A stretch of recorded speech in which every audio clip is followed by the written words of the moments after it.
Okay, good afternoon, ladies and gentlemen. Your time's up.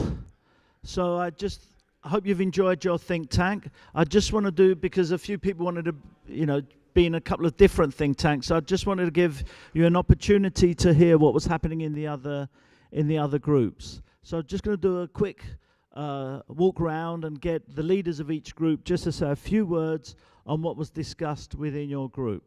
Thank you very much. So we start over here on the ecosystem realized, and I'd like to ask Kevin Wade from Honda just to say a few words. Thank you, Kevin. Okay, I know Bill had to take off, but I think what we had was kind of just an open discussion on diving into how we see the ecosystem working. We were asking each other a lot of questions about how do we involve our 3PL partners? How do we share that data? How do we turn the reverse logistics of the containers going back to our suppliers as part of the overall primary network visualization and monitoring process? So there was just a lot of discussion about that.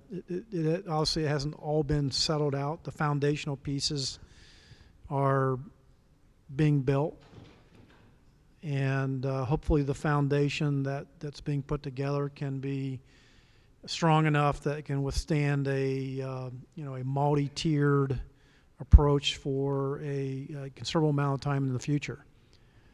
And then I about got whacked on the head with a big old banner, and I'm trying to think of anything else we added to it. A lot of discussion of what ifs and what we can do and how to share data across many different players. So that's something that's going to be interesting for the future, as far as how are we going to do that and how are we going to make sure the data's not going to get corrupted or hacked. So it was good dialogue, very interesting. Looking forward to the progress that's going to be made on this project, and hopefully our returnable packaging folks will be able to see the benefits sometime in the very near future. Thank you very much. Thank you very much, Kevin. And you're right. I mean, any new project, but probably anything amongst the topics that have been discussed today are going to have what ifs about them, but you can't hide behind the what ifs. You've got to move forward and try and get things done. So this one, whether it's called it the Uberization of logistics, the Airbnb of logistics. So now to hear what was discussed on this table, so as hosted by Ryder. So. Thanks. Well, we had a pretty easy topic, trying to figure out how to optimize 270,000 carriers in the U.S. So the team came up with some real good observations on what we're looking at in the industry. Basically from a capacity standpoint and from a customer standpoint, it's very difficult to optimize all these carriers in the U.S. and try and coordinate not only the different types of businesses they're at their end, but it's very specialized. So I think one of the things we came around with is Uberization of logistics probably isn't a fair term, because it's a little more complicated than what Uber or Lyft has introduced into the U.S. But really, the major barriers right now are around data sharing, and then also having a trusted platform that carriers are incentivized to use from a small carrier and from a major carrier standpoint. And how do you get the carriers to participate in something that might be inconvenient for your own planning and routing within your company? So I think a lot of pain points, and then we talked about a lot around, is there really a business case for a separation between over the road to the city and then dropping loads and having another carrier distribute the final mile into the cities? Do you start to break out the separation of church and state between the transports? And is that more effective use of carriers' time, is to only focus on the long haul portion of that and not the final mile? And you're starting to see a little bit of separation of that in the U.S. and Canadian marketplace right now. I think those are some of the broad brush. I think the common theme is there's nothing standard in this industry. Where there's buying behaviors on the consumer side tend to be a little bit more standard, or they're changed to a new standard fairly easily. And then with the tight market right now, the availability of resources available in the U.S., not only from an equipment standpoint, but from a driver standpoint, it's putting additional pressure on the market right now to try and find solutions. So the question that the team asked was, well, who solves it first? Is this a large carrier solution, or is this a small carrier solution? And I think the consensus from the team is this is going to be someone from outside of the large and small carrier that's going to have to introduce a product that makes sense for the marketplace to get everyone to adopt. And then from there's got to be more trust on the data side that you're not giving up, your key routes and your key accounts and your optimized fleet, and everyone thinks they have the best way to run the business. But there's a lot of learning that can be done in the marketplace. So. Okay, thank you very much. Interesting discussion there. And now autonomous vehicles, our future. I'm actually really looking forward to autonomous vehicles, or at least on the car side of things. But what impact will it have on our industry as well? So over to Syncreon to tell us what happened in this discussion. Good afternoon, everybody. We had a very lively discussion with the five of us. What I've done, and I did in the Auto Logistics Global, was have a matrix of some of the challenges for OEMs, tiers, 3PLs, and so forth. And I published out for the people that participated sort of a matrix, a grid of the answers the last time. And so we covered a little bit of that, but I had some additional questions that we had dialogue on, such as legal challenges, how will it change society, what will be the single hardest challenge for autonomous vehicles, will any of us be early buyers of the technology, what we do with the other cars, and how does that migration from driving to autonomous vehicles work. And one of the thoughts I had was sort of a cash for clunkers type program where we cash for connectivity that Robert brought up.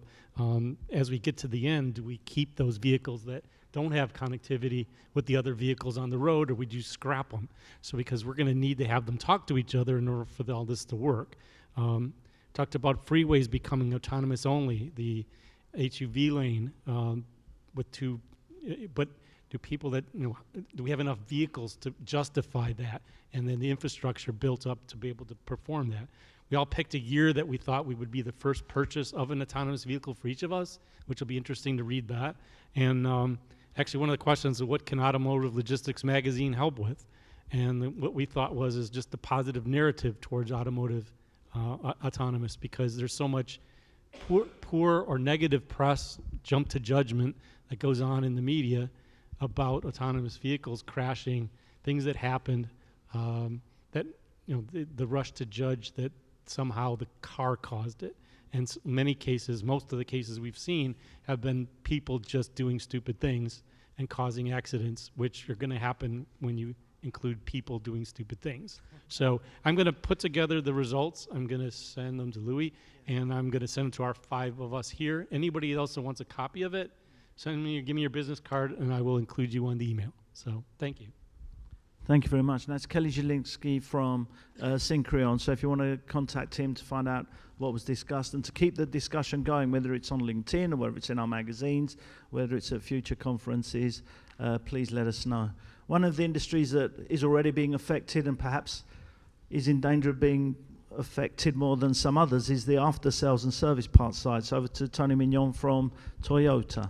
Thanks, Louis. We actually came up with about 12 different items. I'm not going to hit them all, just hit some of the highlights. We had a representation from an OE, from carriers, and from also Tier 1 suppliers. One of the things that we're going to see is more integration between these three. They're going to have a way that they can hand off information, pass information, communicate, and then close out orders.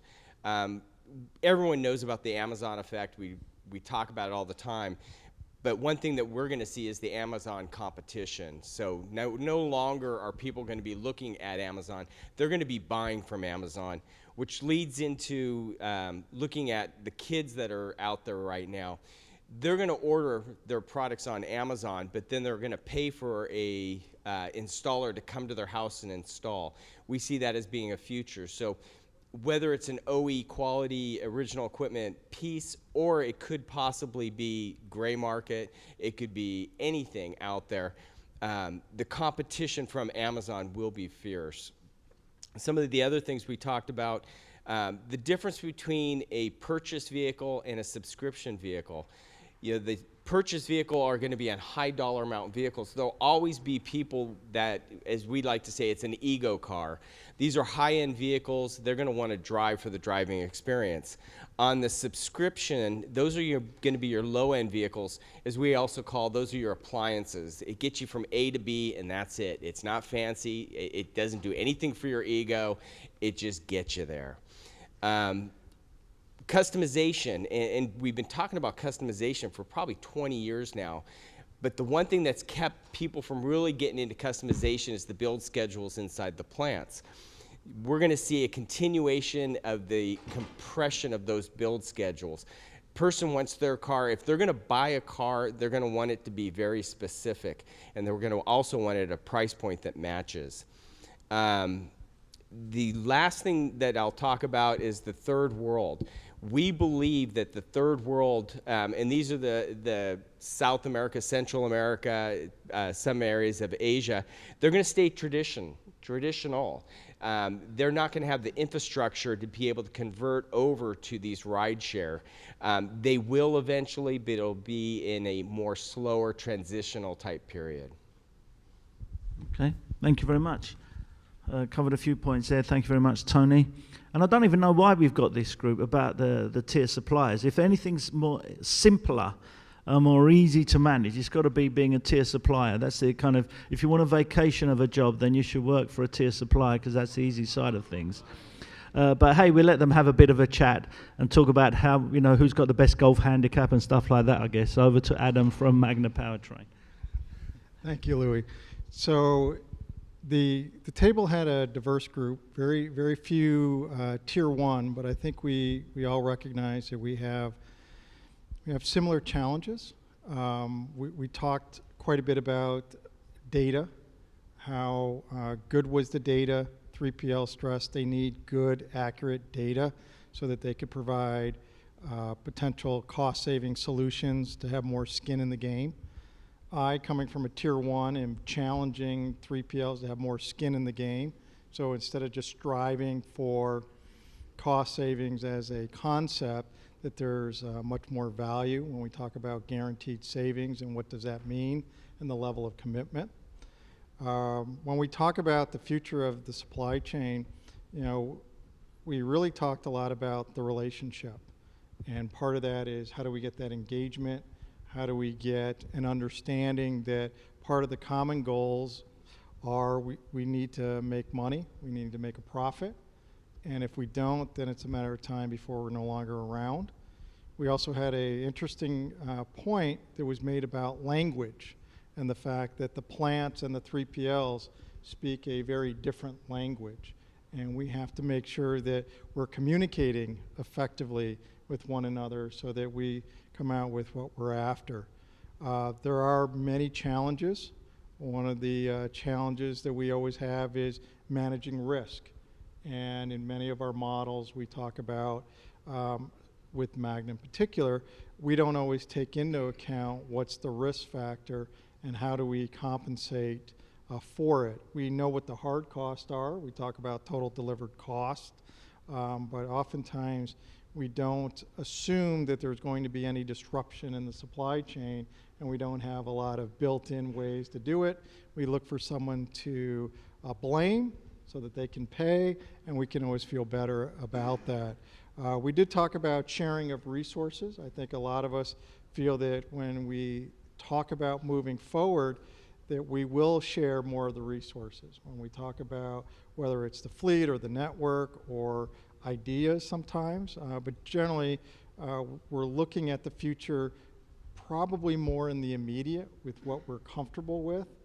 I don't think anyone is talking about really far out ideas. I think we're talking about practical solutions, things that we can implement and know that will be successful. Again, we know that there's kind of three major drivers. We have the industry, we have the customer, we have technology, and we know at the end of the day we need alignment so that we can all be pulling in the right direction and offer the solutions that will keep us employed and moving forward and delivering to our end customer.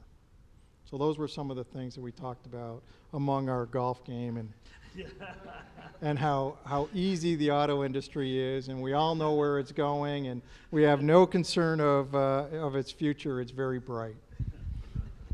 Thank you very much, Adam. And on a serious note, for the next 18 months, one of my personal projects within our group is to develop the tier suppliers, the auto parts suppliers, logistics coverage in our magazines, in our content, in our conferences online, and building a stronger community for the tier supplier logistics organizations globally. So that's a big focus of ours at the Automotive Logistics Group, to develop it, because we do realize that it's an important issue. So hopefully you'll work with us as we develop that as well. But I hope you enjoyed the think tanks. I hope you had some good discussions. I hope you appreciated this kind of different format of working in the smaller groups. And by all means, of course, continue the discussions now as we go to the Ryder hosted gala dinner. And then after that, from the gala dinner, we'll be going on to the Surgere hosted afterglow party networking event. I keep forgetting. Yeah. The fact that there's drinks, singing, music, and dancing doesn't mean it's not a professional networking event. So, but I hope you've enjoyed the first day. Hope you've met some good people, made some good contacts, renewed old friendships, picked up latest trends and ideas and solutions. And I hope you enjoy the events later on tonight. If you are leaving today, then you shouldn't. But if you are being forced to leave today, please complete the evaluation forms. Our conferences are your conferences. We base them around your requirements, your needs. So please complete them and give them back to us, or leave them at the registration desk, because it is important to us. But otherwise, thank you very much for the first day. Thank you very much for participating in this. The buses, I think, are going to be outside from about 5:30. And just to give you an idea how that'll work, the buses will take you to the gala dinner. At 9 o'clock, roughly, at the end of the dinner, the buses will be coming back to the hotel, but they'll be going via the Surgere afterglow party. So it will stop there. Those who want to get off and enjoy the professional networking event can get off there and stay there. But otherwise, the buses will come back to the hotel, and they'll be going back, I think, every 30 minutes, doing that round route, so you can leave there and come back to the hotel at any time. But again, thank you very much. Hope you've enjoyed it, and we'll see you all bright and early and sober, not hungover, 9 o'clock tomorrow morning. So thank you very much, everyone.